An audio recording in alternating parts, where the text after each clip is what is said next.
Hello everybody, we are back at Essen Spiel 2018 and I have caught up with Az early in the morning before all you hungry punters get through the doors to find out about Reichbusters. So Az, I want you to give me a guided tour of this game because this is one I am dead excited for and I'm sure you guys are too. So this is going to be like essentially an exclusive world first, actually showing of some of the mechanics. No one else has seen this. This is just for you guys to get this out as quick as you can to all you guys at home watching. This is the place to see it.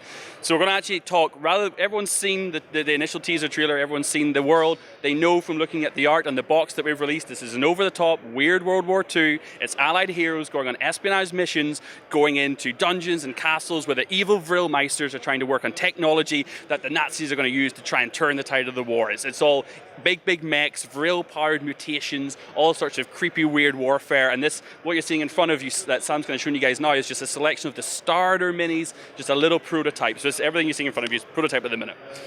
Gameplay-wise, it's a 1-to-4 player cooperative. You're always the allied heroes, you never play as the Nazis. It's always working together to take them down, and you can play 1-to-4. You always pick a hero, and you start off, anytime you go on a mission, whether it's a campaign or a raid, so just a one-time scenario, by picking up a character. So in this case, I've got Quentin, I've got a knife, I've got a bow, I've got some bandages, I've got a Stalingrad grenade, which are items that I've picked up from previous missions, for example. I've got dodge and stealthy skills, and we're going to be working on this little game. We're actually practicing something. Let me put this down. We're doing this little ridge system where essentially you can just pop it down, and it'll let you flick things in and out really easily. Obviously, this is still to be worked on a little bit, but it lets you kind of get an idea for how you can just control your dashboard between missions and when you're equipping stuff. Yeah, so you're in the final game. Are you going to have a dashboard like this, but not exactly this? Yeah, exactly. A nice, high-quality, pristine plastic version of this, where everything fits snugly, and you have skills, weapons, your character, and then also items that you either equip in the R&D phase before you go on your mission, or that you loot as you're going through. I see. Okay, so where are we to begin with on this demo that you have set up for the show? So this is basically like an entry-level kind of mission. This is the ground floor of a castle, and we have found out that there is some research going on here, or at least some information related to the Vril research. In one of these rooms, we've got 3 dossiers here, and in one of them is 1, 2, and 3 behind all these locked doors. We've randomly shuffled them and put them on the board. One of those has a secret dossier that we're after about the Vril research, and 2 of them have some other useful information, kind of like sub-objectives that might help us in future campaigns or maybe unlock some goodies. So we're starting right at the front door, essentially. We're sneaking in here, and there's one entrance where we've chosen to come in at the start of the game, but there's a bunch of other exits and also barracks entrances around the outside of the board, and they're important, because although we've chosen where to come in, we also need to keep in mind where we want to get out, because we need to get the heroes back to HQ to confirm a successful mission. Yeah. So when we start off, one thing that's kind of really unique is all of our heroes are here, and we can kind of move in any order we want. We have these 4 tokens to kind of choose the player order, basically, and you'll notice that there's 1, 2, 3, 4 on this side, and then on the other side, they're all just same backs, and there's a reason for this. When you play this particular mission, there's 10 rounds to go through, and you'll see they've got a round tracker up here, and each time all the players have gone, you're going to move up a round. Once you get past round 6, your presence is going to be detected. So this is that intruder detected. That's it. You only have so much time before the game switches from infiltration and stealth, and you making your way room to room, clearing room to room, until you're going to be found. Now, that says you have 6 rounds before the alarm goes off, but if we make mistakes, if we go loud early, if we throw a grenade, if we drop something like a big heavy MG, we could end up losing an entire round of actions because we have started to be detected.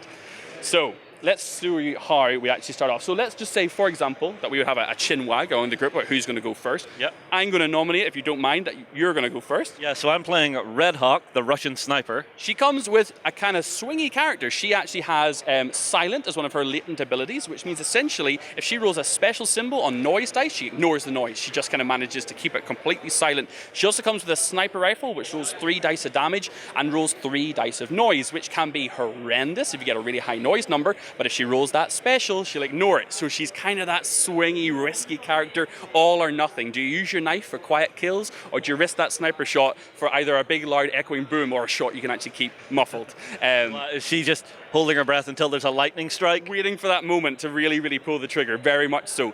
So on your turn, you have 2 basic actions. You can attack and you can move. You can do just 1 attack and 1 move. You can't double up on them. Okay. You can trade any of those, though, either your attack or your move, for other basic actions like opening a door, like we have in front of us here, picking up items that we have in the rooms around, readying items if you have something that needs loaded or prepared, using items if you want to throw something or use a bandage and things like that. So essentially, the game boils down on your turn to just 2 basic actions.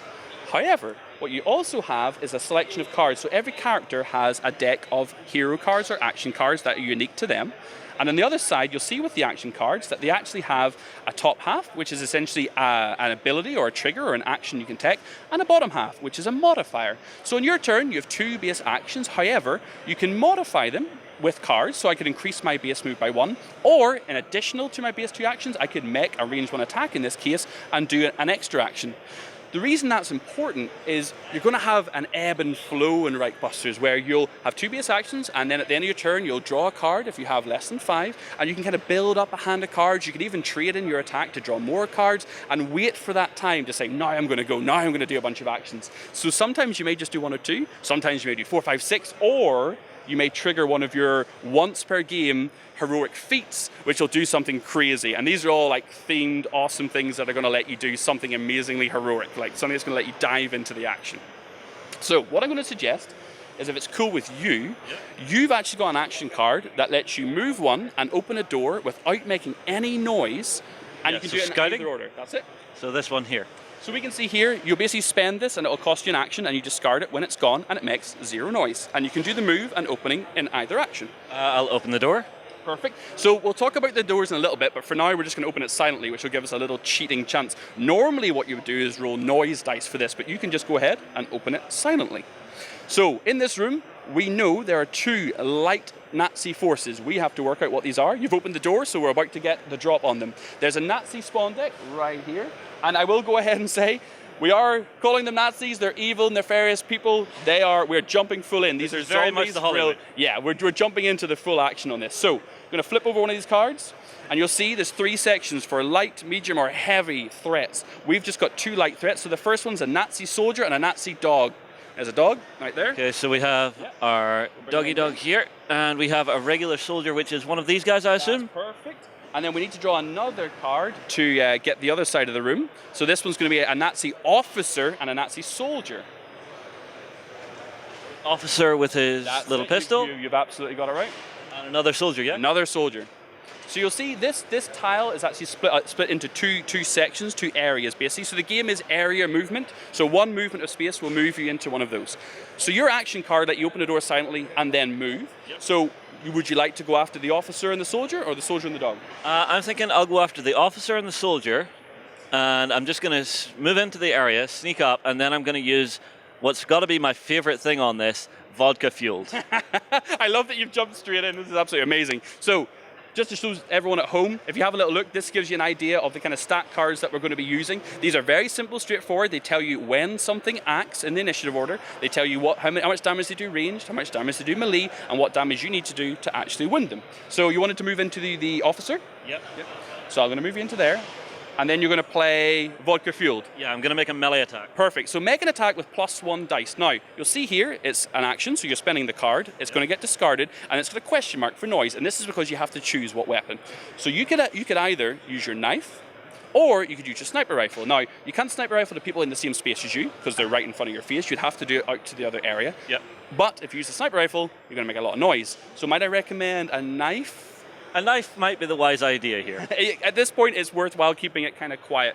So the officer would require a 2, simply to get a hit on him, whereas the soldier would require a 4. Which one do you want to try and get? You do have an extra dice. I'm gonna stab the soldier, okay. Or the officer. So all knives essentially start the same. This knife comes with 2 black damage dice, attack dice, but you've obviously added an extra one because you're using an attack card. These dice essentially have just hits and some blanks as well. So give it a roll. You're only after the officer. Officer, you said? Yep. So 2 is easy peasy. Yes. Oh, he's very dead. Oh, well, yes, he is absolutely. It's worth noting you have a special skill, Focused, which actually gives you a re-roll on one of your attack dice. I'm going to suggest you re-roll this just on the off chance you get something special. No, okay, 5 is nice. Really stabbing There's hard. no kill like overkill. Stabbing hard. We're going to have overkill kind of mechanics in it, but there's a special symbols which can trigger really nice things like loot drops, like extra opportunities to trigger abilities. So sometimes you might want to take a roll just to make a snazzier kill, even if it's not maybe the right strategic thing. It could be the most Hollywood thing. Yeah. So that is him out of there. Now, technically, you've done this all with your 2 action cards that you started with. Yeah. So you still have your move and your attack actions, your base actions left as well. Okay. Now, I'm having a look. Yep. The dog is pretty damn tough, so I'm not going after that. You've got 5. Yeah. I think I'm just going to try and stab the soldier that's in the same space as me. Wicked. So you're using a base action, so you're going to be down to the 2 black base dice. Let's see it. You're after 4. Sorry, 4. Oh, now you have focus, so you can re-roll that blank. Yeah, I'm going to do that. Oh, murder! That focus re-roll is just absolutely tasty. So you take out 2 guys? Yeah, I will say, whenever I first saw this game, the sniper was the one that jumped out at me as the character I want to play. Kind of felt like it might. She's badass, man. She's really, really kick-ass. And she does a lot both in melee and in range, which is really satisfying. So you could, by all means, essentially still use your move action, or what you could do is you could substitute your move now to pick up maybe an item. I'll pick up the item. Now, there is a risk with this, and you'll see on the items, some come as med packs, some come as miscellaneous ammo boxes, some are weapons, and you'll notice here that it has a 3, and that represents how many noise dice. Usually, the bigger the item, the more useful, and likely the more noise it's going to make. So if you try and lift this, you'd have to be rolling 3 dice, but if you roll a special, you're silent, and you'll just do it dexterously. I'll give it a go, because med packs are always useful. Oh, special! My goodness, I saw 2 blanks and I got so nervous, but you got the special, so that's perfect. That is great.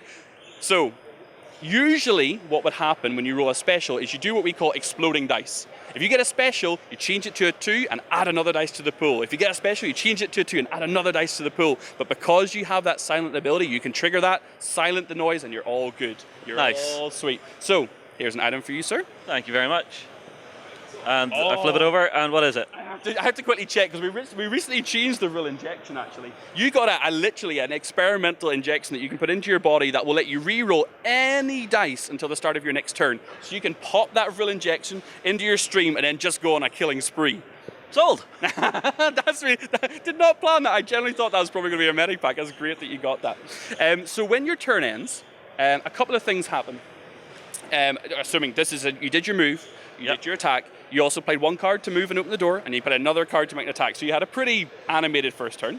When your turn ends, the Nazis, of course, get to act. Now, whenever we went into the room, they obviously noticed that we've walked in. They become what we kind of call suspicious. This means we've opened the door, we've made a little bit of noise, you've come barging into the room. They're now like, oh, what's going on? What happens is when the Nazis then activate again, they go from suspicious and become alert. These guys are now poised, ready to attack. They now are aware of us, they've seen us, they know who we are, and they're about to strike. But we have 1 more turn now before they start activating. Right. And this is so important. This is why clearing rooms and working together is key. If we don't kill them both now, not only will they attack us, because now they know who we are and know what to do, we will jump an entire round on the round track, because they're like, Snell, enemy, go! And they're going to alert the next rooms, and we're going to start to open up the other forces on the map. Oh dear. Yes, so Kill them quick. this is where we would look around to all the other players and say, right, who's got some attacks ready? I'm rocking Quentin. Do you know what? I'm going to just be this guy, and I'm going to go all out in feat, and I'm going to show you why. I've got Reign of Death, which is one of my 2 feats available once per game. I can make a +1 ranged attack on up to 3 different targets, and I can re-roll blanks. I do not want to mess this up, because if we do, they're going to start shouting, and that's going to be really bad. So I've got a bow, because I'm Quentin. I'm kind of your quintessential British hero. He's a bit like, oh, I don't need a gun. No, pip, oh boy, a bow is good enough for me. You know, Quentin quintessential? Yeah, exactly. So I'm going to go for the dog first, because he's the tough one. I'm going to grab, it needs to be 3 different targets, so if I miss this, it's going to be bad. Do you know what I'm going to do? I'm pretty sure on 3 dice I could get 5 for the dog. I'm pretty sure I could, but I'll show you another little mechanic of the game. We have, at the start of the game, 3 things that we call heroics or heroic points. 1 is used for attack, 1 is used for defense, and 1 is like a joker, is like a wild. What we can do before we roll any attack dice or defense dice, we can say, actually, I'm going to make this a heroic action. I'm just going to guarantee this kill. I'm going to describe this, and I'm just going to say, I'm going to spend 1 heroic and just declare, I don't even have to roll, I just wipe him out. My arrow goes through the dog's head, pins him against the wall, and that's just, boosh, he gets just eviscerated. Down, Fido. Now, what you could do also is if you have a really bad moment, you can actually spend 2, so an attack and a wild, or a defense and a wild, to retcon a roll, essentially. So if you literally open a door and alert the entire bunker because you kick it down, or you accidentally drop something really loud and alert all the rooms, you actually still have a chance to save the day heroically. I like the idea that you can just go, no, I don't like that. Please no. Let's reshoot that scene. Let's do that again. Now, there's one disadvantage to this. I'm gonna roll for the soldier, and I'll tell you. So he just needs a 4. I've got 3 dice. I'm re-rolling blanks. I got nothing. If anyone heard the laugh in the background, that was Ben. That was Red Ben in the background giggling. So I'm re-rolling blanks, and I need 4 for this soldier. Oh, okay, 1 shy. This is terrible. This is all. But this was using my feat, okay? So it's not the end of the world. My feat is gone. My one-time feat didn't even kill 2 things, and I had to use a heroic. It's okay. I've got my base attack action. I'll take my bow, and I'll try again. Come on, this time. My normal base attack this time. No fanciness. There we go. There's the 4 I needed.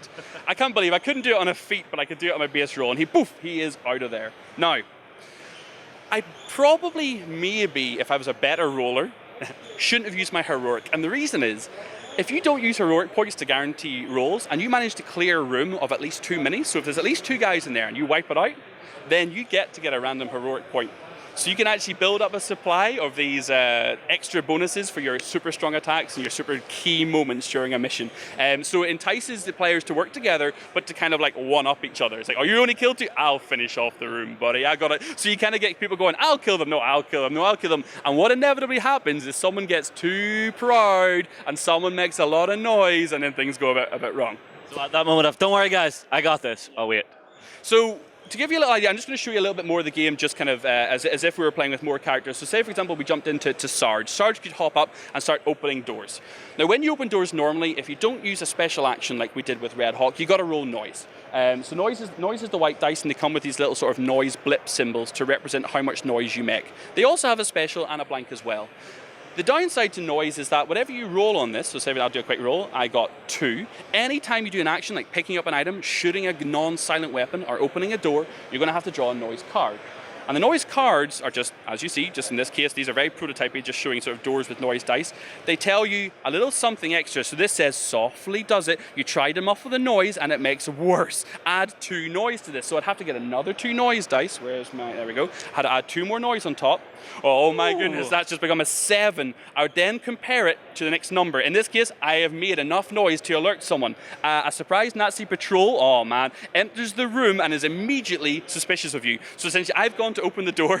I've not done a very good job. I do open the door because heroes can open doors easy peasy, but now I would have to spawn 2 zombies, and I'd have to spawn a Nazi experiment 6XX and a soldier. The 6XX are these guys over here, these like mutated hound mutt. These are zombies.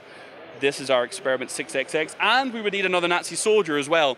And that patrol, because we essentially messed up the noise roll and didn't take our time, we kind of rushed it a little bit, they come straight into the room, right in, and would just swarm Sarge, and they become immediately suspicious, which means we got to deal with them fast. Otherwise, they're going to start alerting their troops. Yeah. So that gives you like an idea. It's very much, the first phase of the game is very much about moving, being tactical, working at what cards you'll have, and trying to be efficient while working your way towards your objective.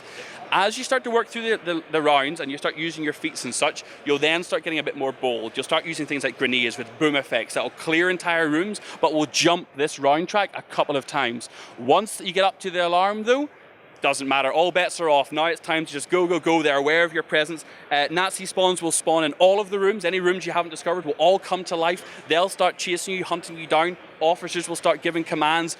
Vril's scientists may start doing special actions to go and interact with rooms to maybe breed zombies or to develop real weapons that you could maybe steal. One thing we do have as well, you'll love it. As a Warhammer fan, you'll get a kick out of this. If you manage to get your hands on a Vril weapon and you actually trade out one of your existing ones, you can roll these Vril dice, which can add these Vril symbols, which are like nuclear-powered wipeout damage, and they do insane things. But you'll notice one of the D6 size has this shocked human. It can go plasma, it can explode, it can go wrong. And the Vril weapons are going to have this risk-reward scheme of like, we need to blow up this giant mechanized Vril panzer right now, but if we push our luck too hard, we're going to blow ourselves up. Yeah. And in a campaign, if you get a hero captured or left behind, they're not available in the next mission. You'll have to go back and get them. You have to pick a different hero. You could lose their equipment. There's a risk reward to the campaign system as you work your way through all the bunkers and all the castles. I have to say, Az, I am absolutely loving this. Every time you're opening a room, it feels like you're moving into a new scene of the movie. That's it. And seeing these guys just spawn that surprise patrol, it's just that moment. You imagine him sticking his head through going, oh, hi. Bye. And they're just going, huh? Was ist das? Was ist das? Come and see here. Come and see here. And you have, on the back of the Nazi spawn tokens, you have these clear symbols. So we literally want people to go, room clear. And the idea is that you pop the clear tokens down. Once you've cleared a room, you pop this down. And what it does is it slows down Nazis spawning behind you. So as whatever way you clear your way through, you should be able to, hopefully, if you do it tactically, guarantee yourself an exit. Because once somebody makes it to the exit with whatever sub-objective or primary objective you manage to obtain, if any of the other heroes have a clear line with no Nazis between them and the exit, you all make it out. Oh, they can just boogie? They can just boogie, as long as one person has made it with the dossier. However, if there's any Nazis between you and the exit, you're going to have to fight your way through or decide to leave that hero behind. There's going to be decisions made between the groups that could turn, well, friends against friends, hopefully. No, but this, as I say, this is just over-the-top fun, and we do mean, we mean over-the-top fun. You'll see the Vril Meisters all embracing different things, so mechanized stuff, mutation stuff, and I'll tell you guys now, on the leaflets here at Essen, and if you have a look at Tabletop Insider magazine, if you have a look at Rivage magazine if you're in France, or what's our third magazine? Tabletop Gaming Magazine in the UK. We've put little QR codes on some of our ads and on the leaflets here, and there's a secret dossier online showing not just mutations, not just machines, but some of the more, I can tell you guys, some of the more alien type monstrosities players are going to come up against. But we'll be over to visit you guys soon, and we'll show all. Oh yeah, we have a full plan of getting this down on the table in the main studio to show you full Let's Plays and stuff, so I cannot wait for that. Az, thank you very much, mate. Everybody, tell you what, get your comments down below. Tell us, what are you thinking? Are you looking forward to Reichbusters as much as I am? I cannot wait to start playing this game and just having fun with it. We'll move on, and we'll see you again soon.